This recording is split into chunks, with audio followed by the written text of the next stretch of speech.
18 మంది చనిపోయారంట. అయితే ఆ 18 మంది కూడా నశించిపోయారని నేను కాపాడలేకపోయాను అని అర్థం. దేవునికి స్తోత్రం చెప్పండి. నశించిపోయారని రాసి ఉంది కదండి, అక్కడ పడిపోయారు నశించిపోయారని రాయబడింది. అంటే ఆయన వారిని కాపాడా అంటున్నాను. వారిని లేపడానికి, వారిని బ్రతికించడానికి, వారిని తప్పించడానికి ఆయనకి ఏం లేదంట, మనసు రాలేదు. దేవునికి స్తోత్రం చెప్పండి. కాపాడడానికి వీలు లేకుండా అయిపోయారంట వాళ్ళు. అది దేవునికి అవకాశం కలిగించలేదు. వారు ఏంటంట, దేవునికి అవకాశం ఇవ్వలేదు. దేవునికి అవకాశం ఇచ్చేవారుగా ఉండాలి మనం. దేవునికి స్తోత్రం చెప్పండి.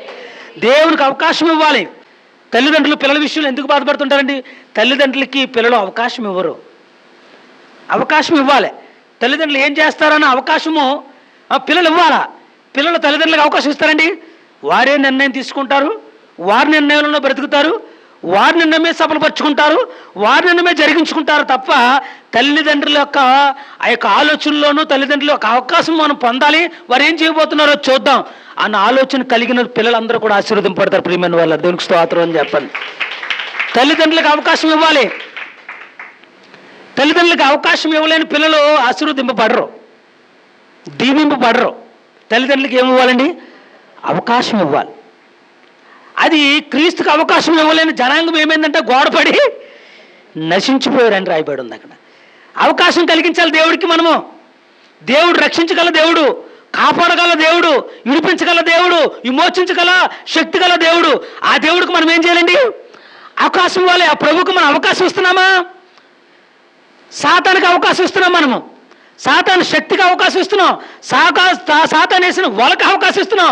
ఆడు ఒరిన ఆ వలకి అనుకూలంగా మనం పడిపోతున్నామే తప్ప దేవునికి అవకాశం ఇచ్చి దేవుడు తప్పించబోతున్న ఆ మార్గంలోకి మనం రాలేకపోతున్నాం. దేవునికి స్తోత్రం చెప్పండి.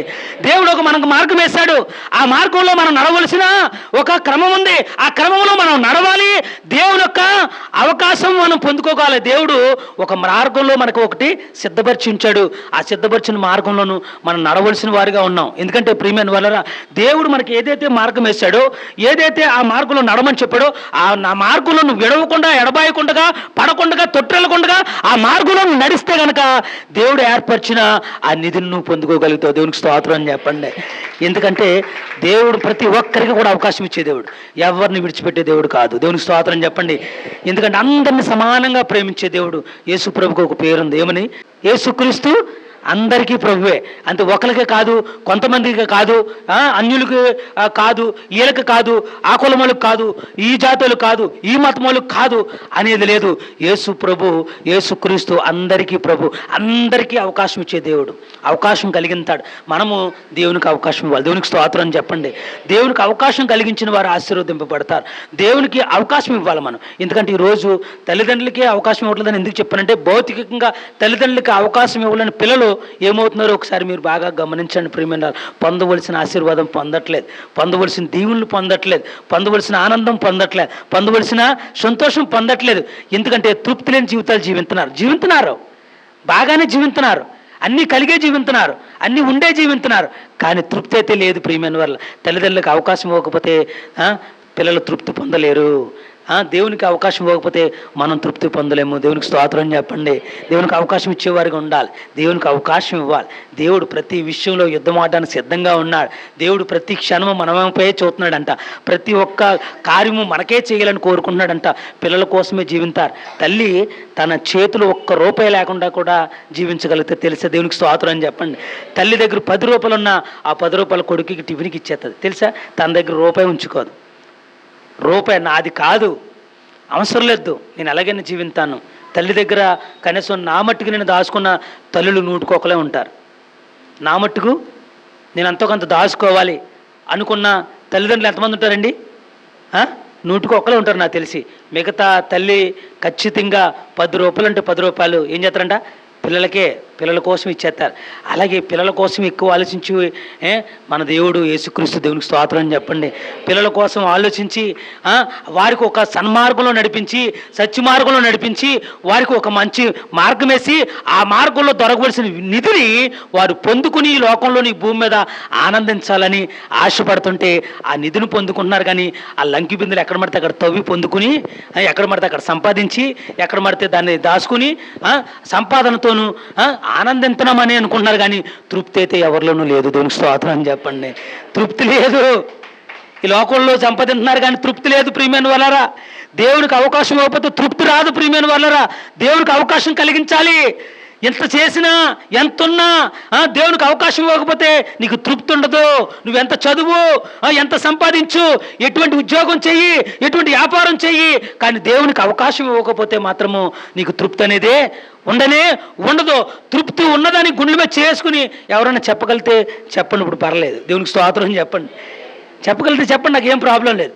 ఎందుకంటే తృప్తి ఉండదు. ఎక్కడో దిక్కున బాధ, వేదన తవ్వేతా ఉంటుంది. హృదయం ఏమవుతుందంట? హృదయం ఏం చేస్తుందంట? బాధ పెట్టేతా ఉంటుంది. ఎక్కడో దిక్కున ఏదో చోట హృదయం ఏం చేస్తుందంటే గొలుగుతూనే ఉంటుంది. ఏంటంట? ఆ పుండు పోటు వచ్చినట్టు హృదయం ఎప్పుడు పోటు వస్తూనే ఉంటుంది. పోటు రాని హృదయాలు ఏమైనా ఉంటే అది దేవునికి అవకాశం ఇచ్చిన హృదయాలు అయ్యి. దేవునికి స్తోత్రం అని చెప్పండి. పోటు రాని హృదయాలు ఏదైనా ఉన్నాయంటే అవి దేవునికి అవకాశం ఇచ్చిన హృదయాలే. దేవునికి స్తోత్రం అని చెప్పండి. ఇస్కరియోతు యోధ పక్కనే ఉన్నాడు. దేవునికి అవకాశం ఇచ్చాడు ప్రియమైన వాళ్ళారు. దేవునికి అవకాశం ఇచ్చాడండి ఇస్కరియోతు యోధ. యేసుప్రభు శిష్యుడు అంటే యేసుప్రభు తింటున్నాడు, యేసుప్రభుతో తింటున్నాడు, యేసుప్రభుతో పడుకుంటున్నాడు, యేసుప్రభు ఎక్కడికి వెళ్తే అక్కడికి వెళ్తున్నాడు. అన్నీ ఉన్నాయి.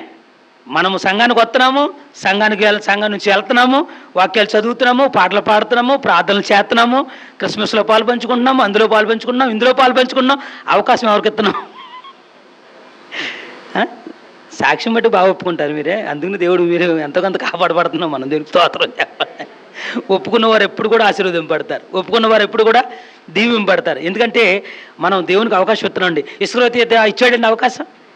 ఇస్కరియోతు యోధ దేవునికి అవకాశం ఇచ్చాడండి. అందరూ ఏమంటారంటే చుట్టుపక్కల ఉన్న అందరూ కూడా ఏం చేస్తారండి? ఇస్కరియోతు యోధ చేసిన పనిని గమనించకుండా, ఇస్కరియోతు యోధ చేసిన పనిని గ్రహించకుండా ఇస్కరియోతు మీద ఏమనుకుంటారండి చుట్టుపక్కల ఉన్న వాళ్ళు? యేసుప్రభు ఇస్కరియోతు యోధని ఎలా వాడుకున్నాడో తెలుసా? ఇస్కరియోతు యోధతో పని చేయించుకున్నది నన్నుసేపు పని చేయించుకున్నాడు యేసుప్రభు. ఇస్కరియోతు యోధతో ఏది అవసరం ఉందో అదంతా చేయించుకున్నాడు. తర్వాత ఇస్కరియోతు యోధను ఏం చేశాడంట? వదిలేసాడని చెప్పుకున్నారంట చుట్టుపక్కల అందరూ. దేవునికి స్తోత్రం చెప్పండి. ఏమని చెప్పుకుంటున్నారంట? ఇస్కరియోతు యోధను ఎవరు వదిలేశారండి? యేసుప్రభు వదిలేశాడంట. కానీ యేసుప్రభుకి ఇస్కరియోతు యోధ అవకాశం వల్ల అప్పుడు కూడా దేవుని మహిమపరచండి. ఈ సత్యాన్ని మనం తెలుసుకున్నాం. సంఘానికి మనం ఏం చేయాలి? అవకాశం ఇవ్వాలి. సేవకులకు మనం ఏం చేయాలి? అవకాశం ఇవ్వాలి. అవకాశం ఇవ్వకపోతే ఆశీర్వదింపబడం ప్రియమైన వాళ్ళు. మనం వదిలేయడం కాదు, యేసుప్రభు వదిలేయడం కాదు. యేసుప్రభుకే ఇస్కరియోతు యోధ ఏం చేయలేదు? అవకాశం ఇవ్వలేదు. అవకాశం ఇవ్వకపోతే మనం లేపలేం. అవకాశం ఇవ్వలేదనుకోండి, ఒక పేషెంటు, ఒక అనారోగి, ఆయన మనకు అవకాశం ఇవ్వలేదనుకోండి, మనం అక్కడ మోకరించి ప్రార్థన చేయలేం. ఒక ఆమెకు భయంకరంగా నొప్పి వస్తుందండి, చాలా తీవ్రంగా వస్తుందన్నమాట. వస్తుంటే నైట్ హాస్పిటల్కి తీసుకెళ్ళాం. నైట్ ఇంచుమించు లేదంటే 12-1 గంట అవుతుంది. అదే హాస్పిటల్కి వెళ్ళిన తర్వాత ఆ డాక్టర్ గారు ఏం చేస్తారంటే, పిల్లలకి కడుపు నొప్పికి ఇస్తారు కదా, అరుకులు ఇస్తున్నారండి. అరుకు తాగుతుంది ఆమె, ఇలా పట్టుకుని ఇంకా మంచం నుంచి కింద పడిపోతుంది, పైనుంచి కింద పడిపోతుంది. ఇంకా అలాగా చాలా తీవ్రంగా కొట్టుకుంటుంది ఆమె. కొట్టుకుంటుంటే ఈయన ఒక 5 నిమిషాలు అయిన తర్వాత ఇంకొక అరుకు మారుతున్నాడు, ఇంకొక 5 నిమిషాలు అయిన తర్వాత ఇంకొక అరుకు మారుతున్నాడు. అలాగ 2 అరుకులు మార్చిన తర్వాత ఆమె అలాగే కొట్టుకుని ఉంటుంది. ఈ నర్సులతోనూ మేము మాట్లాడుతున్నాం కానీ వాళ్ళు ఏం సమాధానం చెప్పట్లేదు. అలా చూశాను. అప్పుడు నేను డాక్టర్ గారు రూమ్లోకి వెళ్ళాను. ఏంటి ఒకటి అడుగుతానండి మిమ్మల్ని అన్నాను. అడగమన్నారు. ఏమండి మీరు అంత బాధపడిపోతుంది కదా ఆమె, కనీసం పెయిన్ కిల్లర్ ఇచ్చుకుంటే కనీసం కాసేపు పడుకుంటుంది, అప్పుడు పొద్దున్న స్కానింగ్ తీస్తే తెలుస్తుందేమో ఏంటంటే ప్రతి ఓడు సలహా ఇచ్చేవాళ్ళేనండి. ప్రతి ఓళ్ళు సలహా ఇచ్చేవాళ్ళే. అసలు నిప్పు ఎందుకు వస్తుందో చూడాలి కదంటే మరి తట్టుకోలేకపోతుంది కదండి నేను అంటాను. నిప్పు వస్తుంది అతను చూడాలి, దాన్ని పరిశీలించాలి. అందుకని ఒకటి వేస్తున్నాను నేను. వేసిన తర్వాత అప్పుడు అది స్కానింగ్ తీసే వరకు నేను పెయిన్ కిల్లర్ ఇవ్వనండి నేను అని అన్నాడు. అప్పుడు ఇది ఎక్కడ గొడవ, ఏమో ఇందులో ఏముందో మనకు తెలియదు కదా, డాక్టర్లు కదా వాళ్ళు అని చెప్పేసి నేను ఆ రూమ్లోకి వచ్చి నర్సుని అడిగాను, అమ్మ ఇక్కడ నేను ప్రార్థన చేయొచ్చా అని అడిగాను. ఇంతగా ఈ నిప్పు పడుతున్న వాళ్ళు దేవుడిని నమ్ముకోలేదు. నేను మోకరించినా సరే అమ్మాయి నా వైపు తిరిగిపోతుంది, ఇలాగే తిరిగిపోతుంది, అలా తిరిగిపోతుంది. అంత చిన్న గది మోకరించి ప్రార్థన చేస్తుంటే అమ్మాయి అలా పడుకుందండి. దేవునికి స్తోత్రాలు కూడా దేవుని మీద కావాలంటే సాక్ష్యం చెప్పింటాను. ఎక్కడో దూరంగా లేరు వాళ్ళు. అలా పడుకుందండి. పడుకున్న తర్వాత నేను నన్ను లెగిసి ప్రార్థన నుంచి లెగిసి ఈ అమ్మాయికి ఏదో ఒకటి మొత్తం ఇది అరుకులేశారు కదా, అందులో ఏదో పని చేసినట్టు ఉంది సిస్టరు అని ఒక నర్సుతో మాట్లాడుతున్నాను. అప్పటికే 2:30 అలాగా అవుతుంది, 2 అవుద్ది అని అంటే ఆవిడ అంటుంది, ఈ మందు వల్ల కాదండి మీరు చేసిన ప్రార్థన వల్ల అన్నది. ఇప్పుడు కొట్టండి, దేవుని స్తోత్రం చెప్పండి. ఎందుకంటే ప్రియమైన వాళ్ళరా, మనము అవకాశం ఇవ్వాలి. వాళ్ళు నాకు ఏమి ఇచ్చారండి, వాళ్ళు వీళ్ళు అన్యులు అయితే వారు మనకు అవకాశం ఇచ్చారు. వారు దేవుని నమ్ముకొని వారు మనకు అవకాశం ఇచ్చారు. అవకాశం ఇవ్వాలా. ఈరోజు ఎందుకు మాట్లాడుతున్నానంటే యేసు ప్రభు అదే చెప్తున్నాడు.